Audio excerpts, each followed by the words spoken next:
Hello guys, welcome to my channel. আমি আবারও চলে এসেছি। তো সকাল সকাল উঠে বিছানাটাকে গুছিয়ে দিলাম, তারপরে আমি ব্রাশ করতে গেলাম। আজকে হলো সানডে, তো আজ একটুকু শ্যাম্পু করব। তার জন্য আমার কাছে পয়সা নেই, তো আমার কাছে শ্যাম্পু নেই, মাই মিস্টেক। আমার কাছে শ্যাম্পু নেই, তো আমি পয়সা নিয়ে চলে গেলাম শ্যাম্পু আনতে। শ্যাম্পুর সাথে কিছু টুকাটুকি খাবারও নিয়ে নিলাম। তারপরে আমি ক্যান্টিন থেকে মুড়ি আর ঘুগনি এনেছি, তারপরে চানাচুর আর পেঁয়াজ আমার কাছে ছিল, ওটা আমি মেখে মুখে পুরো একদম বিন্দাস খেয়ে নিলাম। তো তোমরা কমেন্ট করবে যে তুমি না চান করে খেয়ে নিলে। তো আজ হলো সানডে গাইস, তো আজকে আমি যা মন তাই করবো। আজকে আমার প্রথমে পেট পূজা, তারপরে কান্দুজা।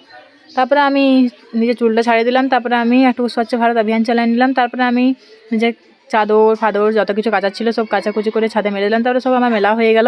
তারপরে আমি ছাদে এলাম, আমার জল টেস্টটা লেগেছে, দেখলাম বোতলে জলও নেই। বাবা কি কপাল খারাপ বাবা আমার, বারবার খালি সিঁড়ি থেকে নিচে যেতে হবে আর আবার আসতে হবে।